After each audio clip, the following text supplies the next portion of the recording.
Call me immediately. That was the text. No greeting, no context. Just those 3 words, glowing cold on my screen as I reached for my coat.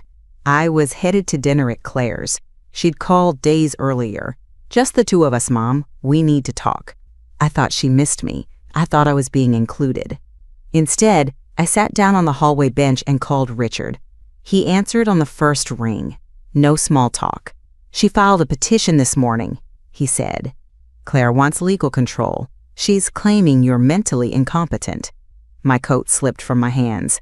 "She submitted statements, witness affidavits. She's going after the company." I couldn't speak.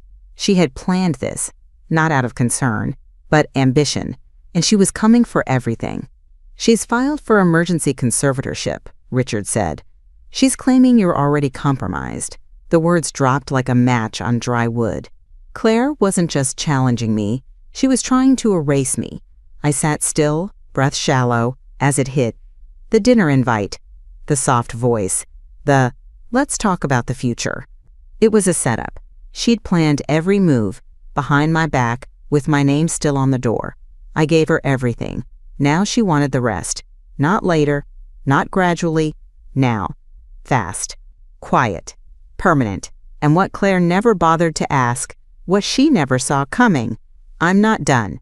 If she wanted a war, she just got one. 3 days earlier, Claire had called me like nothing was wrong. "Mom," she said sweetly, "you've been working too hard. Come to dinner. Let's talk about the future." She'd said the future like it was something we would dream up together, like I wasn't still showing up to the office 5 days a week, like I hadn't kept that company alive through 3 recessions, 5 mergers, and a pandemic she barely lived through on Zoom. But I didn't hear any of that then. I just heard my daughter's voice sounding warm for the first time in months. I told myself, maybe we'd turned a corner. Maybe she finally saw me again, not as some figurehead, but as her mother. I let that hope in. I even picked up dessert on the way, lemon tarts from the bakery near her old elementary school, a detail I never stopped remembering even if she had. That call had felt like a little patch sewn into something torn, but now I knew better. It wasn't a patch, it was a pressure point, and I'd walked right into it. I sat in my kitchen that night, replaying the conversation in my head. Her voice had been too calm, practiced. Now that I looked back, there had been no warmth in it, just careful words, shaped to disarm me. We should talk about the future. What she meant was her future, without me in the way. And I, the fool, had thanked her for inviting me. I made myself a cup of tea. I never drank, I just held it, letting the steam hit my face, while the words from Richard echoed in my skull. Emergency conservatorship, already filed. She's coming after everything. That was when the shift began. Not loud, not violent, just final. I realized I'd been imagining a daughter who no longer existed. The Claire I raised would have protected me. She would have fought for me. But the woman on the other end of that phone, she was something else now, something polished and cold, and I had to face that. I set the lemon tarts down on the counter and stared at them.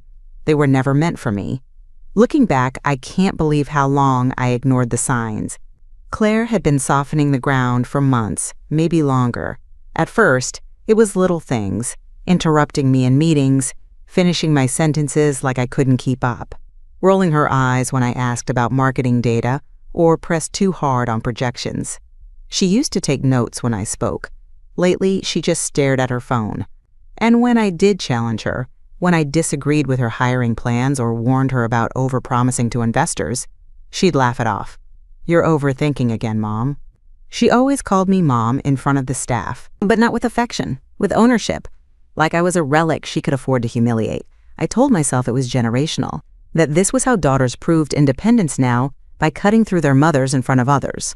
But it wasn't just snide remarks or dismissive tones. She started slipping things into conversation. "Maybe it's time you took longer vacations. The team gets confused when you change direction mid-project. It might help morale if we put a fresh face at the helm." I thought she was venting. I thought we were still on the same side. But behind my back, she was whispering to staff. That I was forgetful, erratic, getting slower. One of my assistants told me in confidence that Claire had been joking about me wandering off into early retirement. They all laughed. I guess I did too, when I first heard it. That's how they get you. They erode you with humor. They dress disrespect up as concern, wrap cruelty in jokes. And I, so desperate to hold on to some version of closeness, I let her. I kept showing up to meetings where I was no longer welcome, kept inviting her to dinner after long, bored days, kept hoping we'd get back to the place where we worked as a team. But Claire didn't want a team. She wanted the throne. And when Richard said she'd filed that petition, when he told me she'd signed legal documents stating I was incompetent, it all snapped into place.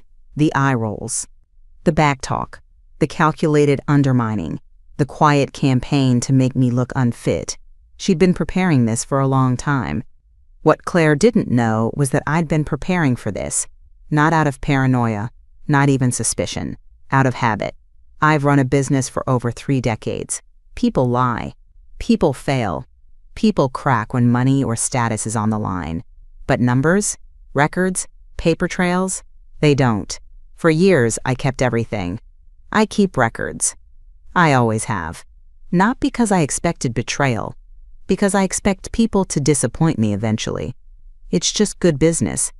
Every board meeting, every executive change, every signed client contract, I kept it all. More importantly, I kept proof that I was still fit to lead, that I wasn't senile or sentimental or slipping. Medical evaluations, personal journals, letters from longtime clients thanking me by name for their success, all filed, all dated, and tucked deep in my desk drawer, a folder labeled Succession Contingency, 2 versions, one with Claire, one without. I drafted it after the first time she joked about helping me transition into retirement. She'd said it with a smile, but her tone had the chill of finality. That was when I knew I had to be ready. I had also kept copies of the little things she never thought I noticed, expense reports with names redacted, emails where she contradicted me to staff, meeting notes where she edited my decisions after the fact, petty things, on their own. But together, a pattern. I never went to that dinner. Instead, I drove straight to Richard's office. Same brick building, same second-floor corner unit he'd worked out of for 2 decades. I was there when he unlocked the door. He didn't ask if I was okay. He knew better. Instead, he slid the petition across the desk. My name printed in bold, under a heading I never thought I'd see in my lifetime. Petition for adult conservatorship. Claire's signature sat on the bottom like a wound. "She's serious," he said. "She's stupid," I said. His lips twitched. Both can be true. He sat back in his chair, hands folded, eyes sharp. She has investors behind her. 2 of them contacted me last week. Privately. They think she's the future of the company. "And I'm the past," I said flatly. "They're not saying that out loud," he replied. "But they're treating you like a sentimental liability, like you'll cling to old ideas and let emotion cloud judgment." That word again. Emotion. "They don't know the numbers," I said. Richard leaned forward. "Then that's how we beat this. Not with speeches, not with tears, with numbers, financials, records, your medical evaluations, hard proof." I nodded. He flipped open a legal pad and started taking notes like we were preparing for a merger. "Step 1, he said. "We file a motion to contest. Fast. Before she tries to freeze your access to company accounts." "She won't be able to," I said. "Everything is in my name. She doesn't have voting control. She's hoping to get it by proving you're mentally unfit. And we prove I'm not." Richard smiled. "Not warm, not friendly, strategic. She's underestimating you. That's good. She's counting on me to be quiet," I said. "That's over." I handed him a flash drive, copies of the contingency plan, financial records, emails Claire thought she deleted, a PDF of the medical exam signed 6 months ago. He plugged it in without a word, reviewed the contents, nodded. "You've been waiting for this?" "No," I said. "I was hoping it would never come." "But you're ready." Damn right I was. Because now it wasn't about being right or respected. It was about taking back what was mine. piece by piece, line by line, signature by signature. By the time I left Richard's office, I had exactly what I needed: a reason, a direction, a mission. This wasn't about pride anymore. It wasn't even about the company. Not entirely. It was about identity, about not letting the people closest to me rewrite who I was just because it suited their ambitions. Claire thought I was done. She said it without saying it. She moved against me like I was a problem to be quietly managed. But I wasn't some fragile widow who lost her grip on reality. I wasn't confused or clinging to power out of fear. I was lucid and furious. She had tried to remove me like a formality, file the petition, smile through dinner, inherit the crown before I even stepped down from the throne. What she didn't expect was resistance. My goal was clear now: prove I am fit, legally, medically, and financially. Show the board who she really is. Expose the grab for what it is: greed wrapped in concern. Take her mask off. Publicly. Because she hadn't just insulted me. She'd tried to erase me. And she did it quietly, methodically, the way cowards always do. She wanted the applause for rescuing the company from its aging founder while pocketing every benefit of my life's work. She wanted the empire without the blood on her hands. But now there would be light, courtrooms, depositions, evidence, shareholders watching. I wasn't going to play this out in whispers. I was going to drag every lie into the daylight and let Claire burn in it. This wasn't revenge. This was self-preservation. I didn't tell anyone else what was happening yet. Not the staff, not the board, not my friends. Not until I had every duck in a row. Let her think I was still stunned. Let her think I'd show up to dinner confused and hurt. Let her keep underestimating me. It made my next move easier. But inside, I was already shifting. From prey to planner. From mother to opponent. It came from the most unexpected place.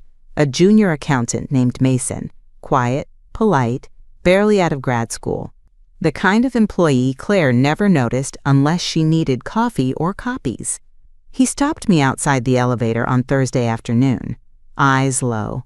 Voice almost a whisper. "Ms. Walker, I think you should see something." My heart skipped. "You can speak freely." He handed me a folded printout. No explanation, no signature. Just a quiet glance toward the stairwell and a quick exit like he couldn't risk being seen talking to me. I waited until I got back to my office to read it. An internal email from Claire. Sent 2 weeks ago. Subject: pre-transition support body. When the time comes, I expect full alignment. Bonuses will be distributed accordingly once I assume interim control. I read it twice. When the time comes. Not if. When. And interim control, like she'd already penciled in my funeral and was prepping her press release.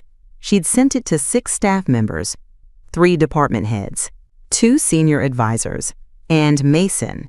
She had been planning to buy their loyalty, and clearly, not everyone was for sale. I read the email again and felt that familiar heat return. Not rage, precision, like the exact moment you find a crack in a dam. She was making promises, financial ones, transactional ones. There was nothing about concern for my well-being or love for the company in that email, just bonuses and control. If I could prove she was trying to leverage company funds to stage this takeover, even hint at it, she wouldn't just look ruthless. She'd look fraudulent, manipulative, unethical. And the board would listen. Mason had no idea what he'd just done. Or maybe he did. Maybe he saw what she was becoming and didn't want to be part of it. Either way, I had my first breadcrumb, and I wasn't letting go of the thread. I scanned the printout, emailed a copy to Richard, then slipped the original into my private file. She wanted loyalty through bribery. I'd win through evidence. Let her buy silence. I only needed one voice. I didn't flinch. I got to work. Claire wanted to paint me as unstable, emotional, outdated, the kind of woman who runs a company with sentiment instead of skill. So I shut the door to my office, muted my phone, and did the one thing she never imagined I still could. I proved I was better than her. I opened the last 5 years of quarterly reports. I pulled profit margins, growth rates, client acquisition data. I made copies of our 3 biggest expansion deals, all signed off under my direction. Claire had smiled at the ribbon cuttings. I had negotiated every clause. I created a file labeled Operations under CEO Tenure, then another Client Retention Statistics, another Leadership Performance Reviews. Every report included source data. No fluff, no anecdotes, just math, cold, hard proof that under my leadership, this company hadn't just survived, it had thrived. She wanted to say I was sentimental? Then I'd hit her with efficiency ratios and double-digit client retention. I wasn't just fit. I was outperforming half the CEOs in my sector, including the young, flashy ones investors love to throw money at before watching them burn out in 2 years.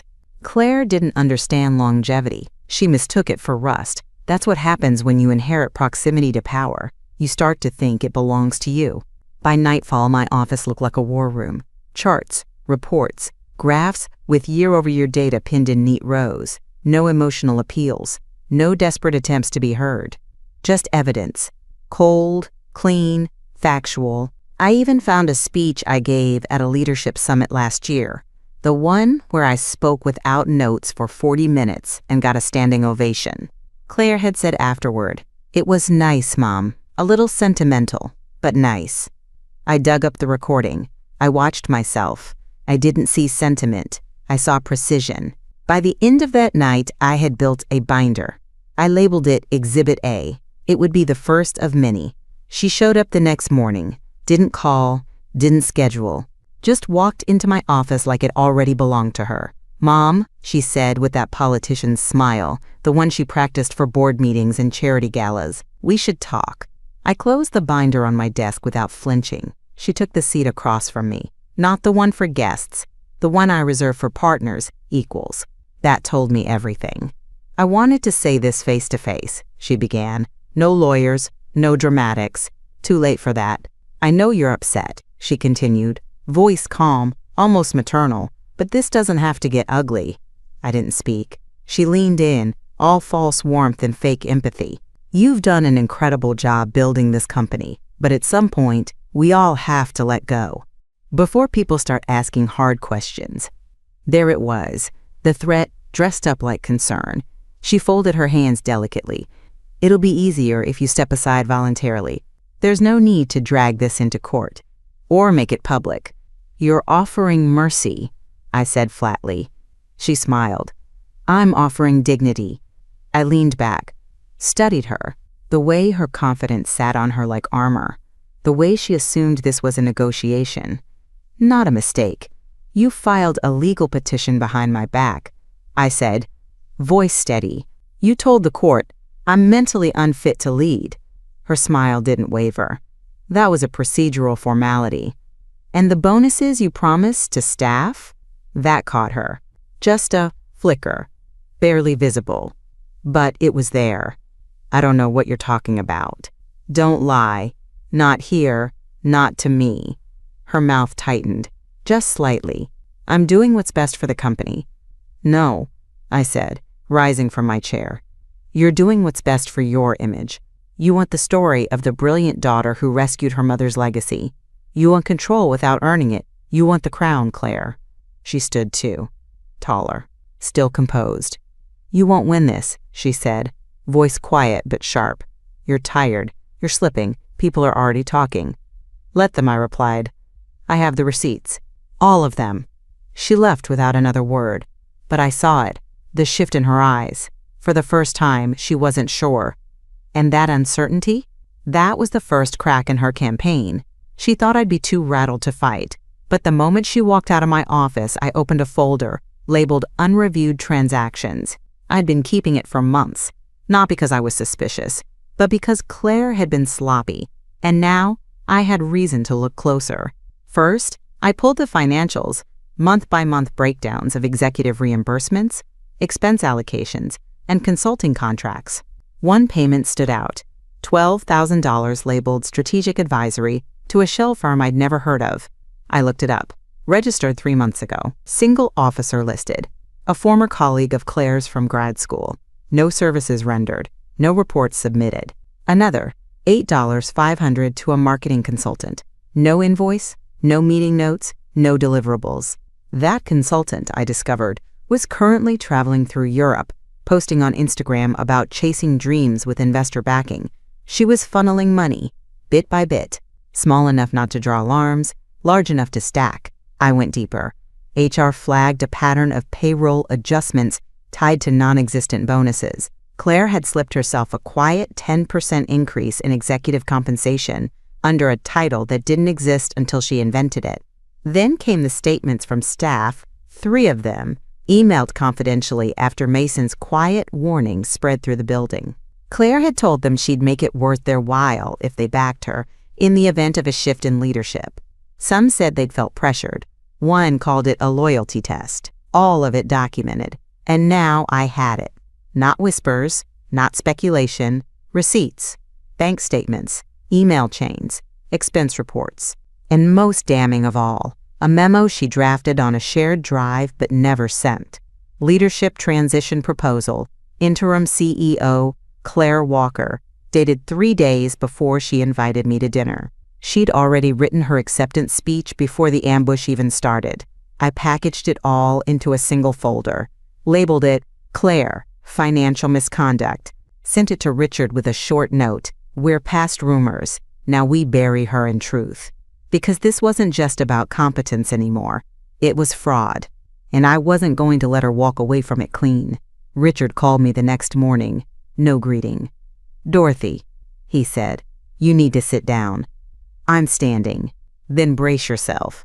He had pulled the corporate card statements I hadn't gotten to yet, the legal expense allocations. Claire had slipped the invoices into general admin expenses, buried under vague line items. Turns out she wasn't just paying lawyers. She was using company money to finance her case against me. The legal fees she submitted as "consulting" were actually payments to the firm handling her conservatorship petition. She had billed our company, my company, for the privilege of trying to declare me incompetent. "She's using your own profits to wipe you out," Richard said flatly. My breath caught. Not shock, not heartbreak, something colder. I looked at the numbers. $22,400 in fees, drawn in 4 separate transfers. All coded under legitimate business services, all approved by her. "I'll get you the originals," he added. "The bank can confirm where the money went." I was quiet for a long moment. Then, "She thought I'd never see it." "No," he said. "She thought you'd be gone before it mattered." That was the moment something inside me turned to steel. This wasn't about power anymore. This was theft. Malicious, strategic, arrogant. She didn't just want to win. She wanted me to fund her victory. I hung up and walked to the window, stared out at the parking lot. The same lot I used to sit in years ago, watching Claire run to the car after ballet class, hair flying behind her. That little girl was long gone. She'd been replaced by someone who saw my company as a stepping stone and me as an obstacle. Someone who didn't just stab. She smiled while twisting the knife. She used my own damn money. I turned back to my desk and grabbed the folder labeled Court Prep. I slipped in the bank statements, highlighted every payment, labeled each with dates, vendor names, and invoice mismatches. Then I opened a fresh document. Title: Petitioner's Financial Conflict of Interest. This wasn't just a defense anymore. This was a takedown. Because now, I wasn't fighting to prove I was still capable. Now I was proving she wasn't. That night, I didn't work. I sat in my living room with the lights off, a glass of whiskey in my hand, staring at the portrait over the fireplace. Henry, my husband, gone 10 years this fall. He used to say Claire had my fire. I think he meant it as a compliment. Maybe it was back then. She was tenacious, competitive, a little ruthless on the soccer field, but never cruel. She cried when she lost. She used to bring home awards and tell me, "I wanted to win for you." Now she was trying to erase me. Legally, financially, publicly. She didn't want to win for me anymore. She wanted to win instead of me. And I couldn't stop asking myself one thing. How did I raise someone who could do this? I had sacrificed so much to build her world. Stayed late at the office to pay for private school. Missed promotions early in my career to make room for sick days and science fairs. Gave her a seat at the table she didn't have to earn, just so she'd have a head start. And she used that head start to plan my funeral while I was still breathing. The fire she inherited wasn't a gift anymore. It was a weapon. And I helped sharpen it. That was the hardest part. Not the betrayal, not the legal fight, not the money. The truth, that I had spent years choosing grace over confrontation, peace over power, silence over anger. And it had turned me into prey. I had taught her how to walk through doors I kicked open. And now she thought she could shut them on me. I took another sip of whiskey, felt it burn straight through the numbness. The woman I used to be, the nurturing one, the one who tried to lead with heart, she died in that chair, right there, with Henry's face staring down from the wall. I wasn't sad, not anymore. I was stripped clean, and what was left was someone Claire hadn't met yet. The next morning I made 3 phone calls, 1 to Richard, 1 to the courthouse, and 1 to the board secretary. The hearing date was set, conservatorship petition versus Dorothy Walker, 2 weeks from today.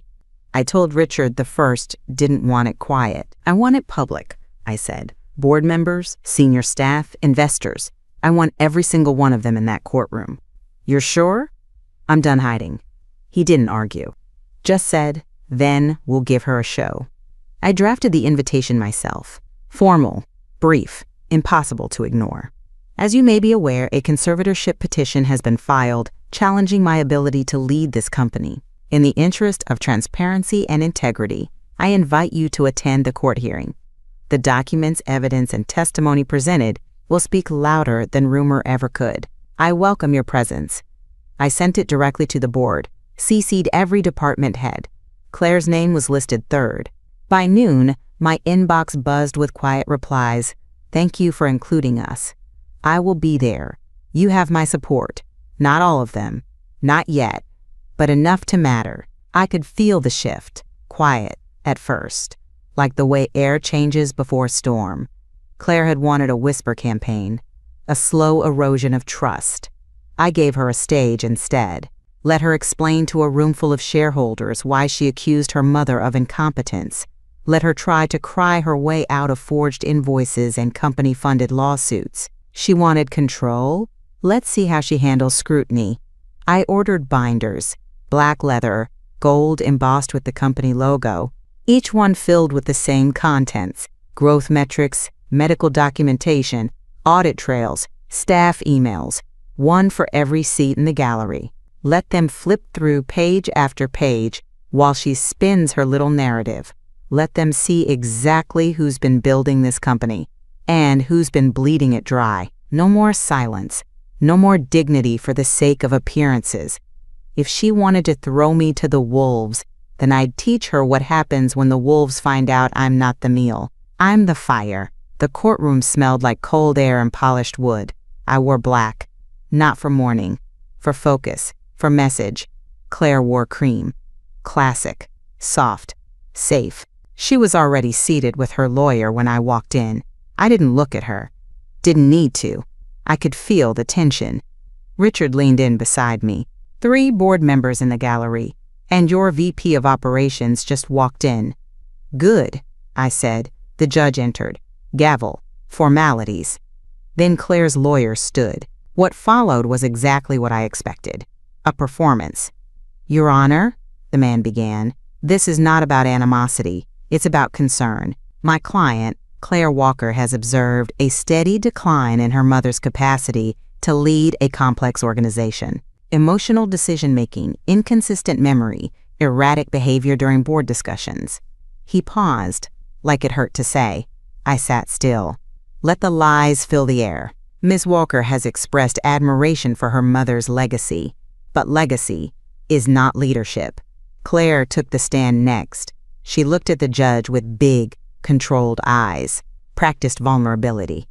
I love my mother, she said softly, but she's not the same. She cries in meetings. She forgets key dates. She's made financial decisions based on personal attachments, not company health. Lies, but told well. She looked toward the gallery. eyes glassy. "This has been the hardest decision of my life," she said, "but I had to choose what was right for the company." For a moment, I watched heads nod. Just a few. Then Richard stood. No dramatics, no monologue, just folders. "Your Honor," he said calmly, "we'll be entering into evidence a complete record of Dorothy Walker's medical evaluations from the last 18 months. All cleared by 2 specialists. No signs of cognitive decline."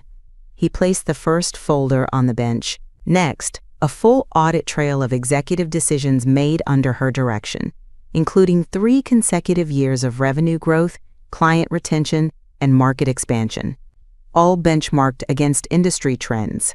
Another folder. He didn't raise his voice. He didn't need to. "And finally," he said, sliding over the last binder, "evidence that the petitioner, Ms. Clare Walker, utilized company funds to retain legal services for this case, services she submitted as corporate consulting in direct violation of her fiduciary duty." Silence. The kind that shifts an entire room. The judge flipped open the folder, page after page of transfers, line items, digital signatures. Richard didn't look at Clare. He didn't have to. "More evidence available upon request," he said, then sat down. Clare's lawyer fumbled, tried to object. Judge overruled. And I sat there, back straight, hands folded, because this wasn't about pride. It was about truth. And finally, everyone in that room was seeing it. The next 10 minutes weren't loud. They didn't need to be. Richard opened the binder labeled Exhibit C, flipping each page with the calm precision of a man who knew he was holding a sword, not paper. "Here," he said, placing the first document on the screen for the judge, "is the original invoice submitted by Miss Clare Walker for legal consulting, coded under general strategy. Click. And here is the same invoice paid directly to the law firm currently representing her in this case. Click." He didn't rush. He let each page sit long enough to sting. "Here is the wire transfer and the matching charge to the corporate account."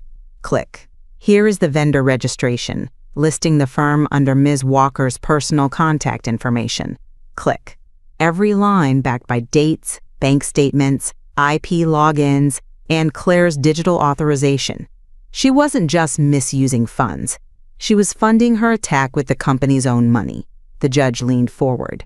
"In your expert opinion, Mr. Hastings," he said to Richard, "does this represent a conflict of interest?" "More than that, Your Honor," Richard said smoothly. "It represents fraud." No gasp, just stillness. Then he brought out the staff emails, the promises of bonuses, the pressure, the quiet loyalty tests. He projected one email onto the screen, the one Clare had sent late at night, thinking no one would ever show it to me. "Once I'm officially in charge, you'll be compensated for your discretion. Support me, and we all move forward together." The board members in the gallery shifted. One crossed his arms, another shook his head. Clare's lawyer objected. "This is out of context." Richard didn't blink. "We can supply the full threads, all 16 of them." The judge turned to Clare. "Did you offer incentives for staff support during this transition?" Clare opened her mouth, but nothing came out. Her confidence had been drained clean. She glanced at the gallery, faces she once thought were allies. No one smiled back. I didn't move, didn't smirk. I just watched. Watched the version of her she had spent months crafting. The poised successor, the gracious daughter, the visionary leader, melt away under the heat of hard fact. I didn't have to convince them anymore. The numbers were doing it for me. The judge turned the last page slowly. He didn't speak right away, just stared at Clare for a long, uncomfortable moment. Then he said it, the sentence that cracked her right down the center. "So, Ms. Walker, let me be clear," he said, voice calm but cold. "You accuse your mother of mental incompetence while using her company's money to finance the case against her?" Clare froze. No rebuttal, no practice line, just the sound of the question echoing back at her. "I?" She glanced at her attorney, who looked like he wanted to vanish. "I didn't handle the billing directly." The judge cut her off. "The documents say otherwise." You authorized the payments. You signed the expense reports. You wrote the emails. Claire blinked fast. It was necessary legal counsel for a personal petition, the judge said, raising his brow, against the woman still legally in charge of the business. The silence was heavier than shouting. Behind me, someone shifted in their seat. I didn't have to look to know it was one of the board members, the same ones who had been swayed by her charm, her youth, her perfect messaging. Now they were watching her crack. The judge leaned back in his chair. Your mother's cognitive evaluations are clean. Her leadership record is solid. Her documentation is thorough. And the only evidence we've seen of misconduct today, he said, flipping the binder shut, is yours. Claire's shoulders dropped. It was the first time I'd ever seen her look small, like the illusion had finally run out of oxygen. Richard didn't move. He didn't need to. The damage was done. Quiet. Surgical. The judge cleared his throat and looked to the clerk. We'll take a brief recess before I issue my ruling. He stood. So did Claire. But it didn't matter anymore. The shift had already happened. This wasn't my defense, it was my confirmation. Claire didn't just lose control of the company. She lost control of the story. We came back from recess to a different room. Same courtroom, same wood paneling. But the air had changed. Heavier. Final. Claire sat stiff in her chair, eyes locked forward. Her lawyer whispered something to her. She didn't respond. The board members had moved closer. More of them. 2 I hadn't seen before the break. Word had spread. The judge didn't waste time. He looked over the bench and said calmly, "This petition lacks merit. The evidence provided by the respondent is clear, verified, and in direct contradiction to the claims made by the petitioner." His eyes moved to Claire.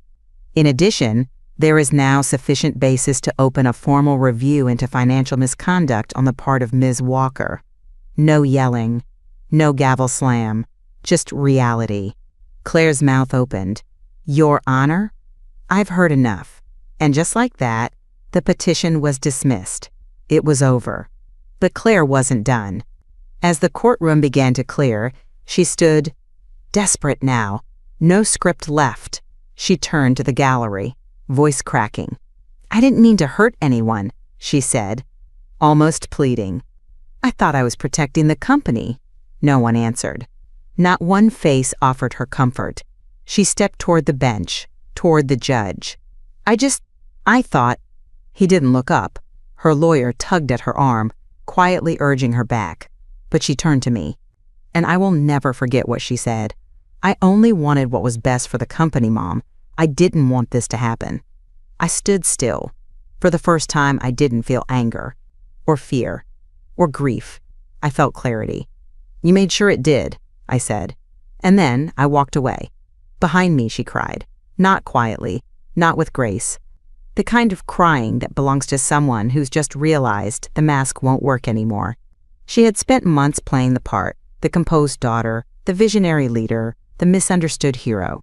Now, in front of every person who mattered, that image lay in pieces at her feet. And I didn't lift a finger. The truth did all the work. The fallout came fast. By the time I got home that afternoon, Richard had already texted, "Board called an emergency session. Tonight." I didn't ask for it. I didn't have to. Claire had made herself the issue.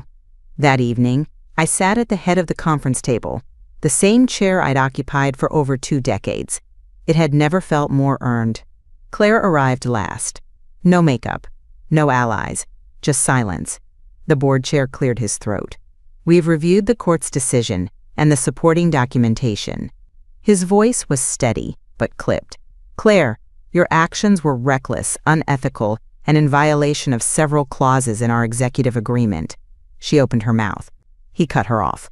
"You'll be removed from all company duties, effective immediately. The Finance Committee will be forwarding your records to legal for formal review. If charges are recommended," he paused, glanced at Richard, "we will cooperate fully." Claire's face collapsed. Not dramatically, just emptied, like she finally understood this wasn't going to fade. "I didn't think it would go this far," she whispered. "No," I said. "You thought I'd roll over." She didn't look at me, not even then. The board voted unanimous. I signed the removal paperwork myself. Claire didn't touch it, just sat there, blinking like the room had changed shape. When it was over, the room didn't erupt. No relief, no applause, just the quiet click of power returning to the place it belonged. After everyone left, I stayed behind. The lights dimmed on a schedule. My shadow stretched across the table, long and sharp. For years, I built this place with care. Every risk, every sleepless night, every gut instinct that turned out right, it was all mine. And she tried to take it with signatures and smiles. She underestimated me. They all did, but I was still standing. And she? She was finally being held accountable. 2 weeks later, I walked into the boardroom at 9 a.m. sharp. Every seat was filled. They stood when I entered. No pity, no discomfort. Respect. I sat at the head of the table. No apology in my posture, no warmth in my tone. I'd learned. I won't waste your time, I said. This company is my legacy. It was not built on trends or personality or charm. It was built on discipline, strategy, and follow-through. No one moved. They were listening. I looked at them, all of them, the ones who doubted, the ones who watched, even the ones who stayed quiet when Claire whispered in the dark. From this day forward, I said, anyone who undermines that legacy will be dealt with accordingly, family or not. Silence. Still. But this time, it didn't feel tense. It felt right. I could see it in their eyes. They finally understood who I really was. Not the woman they thought they could sideline gently. Not the mother figure they could flatter, then replace. I wasn't soft anymore. I was sharp. I didn't rebuild the company. I reclaimed it. After the meeting, no one dared linger. No more small talk. No more double meanings. Just quiet reverence. As I walked down the hall, I passed Claire's old office. Empty. Stripped clean. I didn't stop, because I wasn't looking back. Let her learn from the mess she made. Let the world watch how I cleaned it up. Let everyone remember, I didn't just survive betrayal, I outlived it.